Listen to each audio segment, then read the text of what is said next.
Greetings and welcome to another episode of the Adventure Outpost.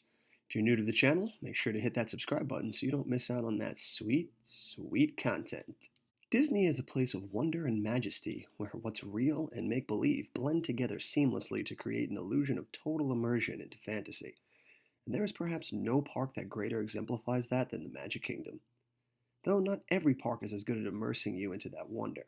Hollywood Studios is one of those parks. What once started as a backlot studio where you are thrust into the world of filmmaking has become a collection of ideas rather than a symbiotically working organism. Hollywood Studios desperately wants you to feel like you're in your favorite Disney movies now instead of learning the ins and outs of how they were made. Which is good. I think that's a step in the right direction for Hollywood Studios. They just have to make good on that core principle. Too much of Hollywood Studios still reflects that bygone notion of stepping into the driver's seat of making movies instead of living in them. So in today's video, we're going to take a look into how Disney can make Hollywood Studios feel like a complete park. And to do so, it all comes down to the road traveled.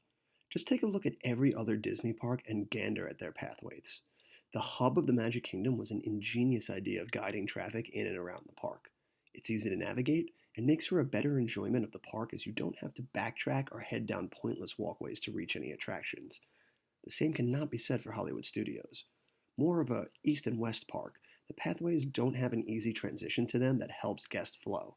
In fact, if you wanted to go to Galaxy's Edge and then take a load off in the Hollywood Hotel, you'd have to double back from where you first came into the park to get there, and then you'd have to rinse and repeat as the day went on to get to all your favorite attractions. To me, copying the walkway format of Magic Kingdom or Animal would make the flow of the park much easier to digest, which segues us into our next portion, adding rides to better reflect the notion of this park.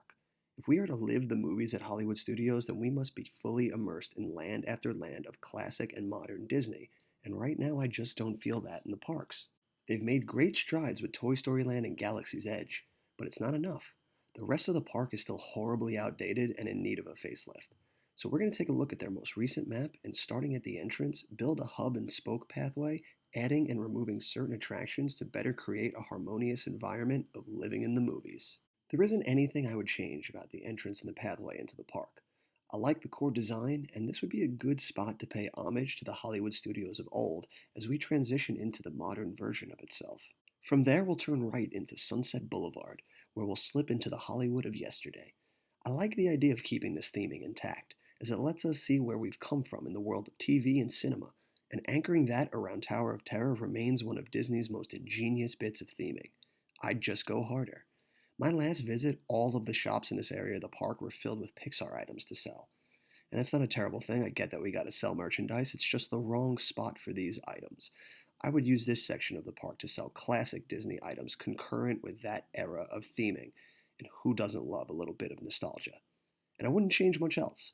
The use of the Hollywood Bowl Theater for Beauty and the Beast as well as Fantasmic are fine. But it's when we turn left towards Rock and Roller Coaster that things really start to get interesting.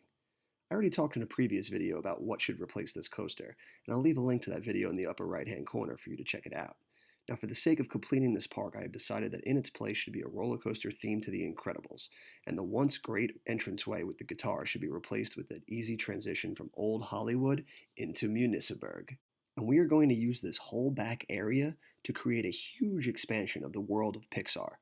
It's already started with Toy Story Land and the new Cars show, and what I propose is that we connect that whole backside of the park to each other, from Cars to Toy Story, and theme it entirely to Pixar.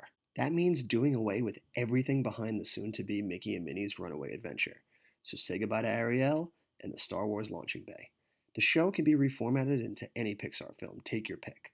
Me personally, I would move the Monsters Inc. Laugh Factory from Tomorrowland and put it in there. In Launch Bay's place, I would stick the Monsters Inc. building and put in a fun dark ride through the film.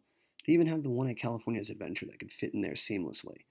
And then from that, you can connect Toy Story Land to Monsters Inc. Land and Municiberg to Cars Land, creating a huge Pixar expansion. You could even create an in-park story for it where the monsters of Monsters Inc. have used their door technology to bring the Pixar characters from other films into their world to create this huge outreach for humans. I don't know, something like that could work, but it could go a long way. Even with Star Wars and Marvel, I still feel Pixar is one of Disney's most beloved and well regarded properties, and giving them this huge plot of land in the park could make huge strides in not only immersing us into the movies, but capturing the hearts and imaginations of kids that grew up on these films like me and all the kids around today. And now our wheel is beginning to take shape as we can continue from Monsters Inc. land into Toy Story land, into Galaxy's Edge, into the Muppets area, into our last land that needs work. This little corner of the park is just two shows and a ride stitched together, and it's pretty lame. The Frozen show can stay, as it was immensely popular when I was last there, and it could stand as part of the Echo Lake along with the Runaway Railway. But Star Tours has got to go. This ride needed to go years ago, but now, especially with Galaxy's Edge opened and a success, there's never been a better time to close this headache and put in something new and exciting. I don't know how viable a property Indiana Jones still is these days, but I think with the right ride, there is still some fight left in old Indiana. The ride at Disneyland is still popular to this day and could easily replace Star Tours, but I don't know if Disney will want to use the same track and vehicles as Dinosaur at Animal Kingdom. There's also the coaster at Paris, but from what I've seen of it, it leaves a lot to be desired and would not draw in nearly as many people needed to make an Indiana Jones themed land a success.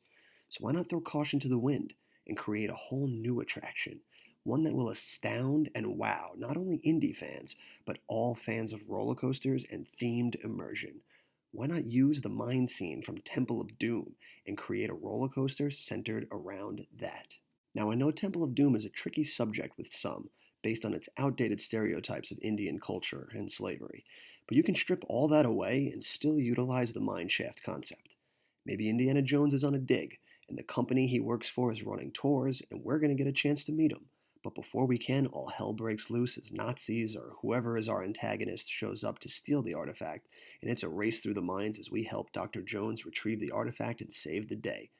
There's a lot that can be done here, and a thrilling roller coaster may be just the way to inject some life back into the once beloved franchise.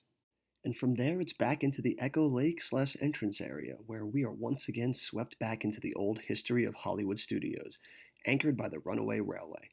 And now from that hub, there is 4 different sections you could sneak off into and never have to backtrack to your starting location. It's not perfect, but it's something. It definitely feels like a more complete park. One where you go from movie franchise to movie franchise, fully immersed in the world of Disney, and one that makes itself unique from the rest.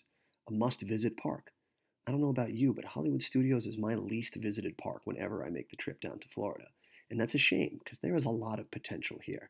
They just have to dig in and fully immerse us in the world of movies. Be sure to like, comment, subscribe if you enjoyed this video, and let me know in the comments what you think of this park and what you would put inside Hollywood Studios' walls to make it a more complete park. And until next time, adventure on.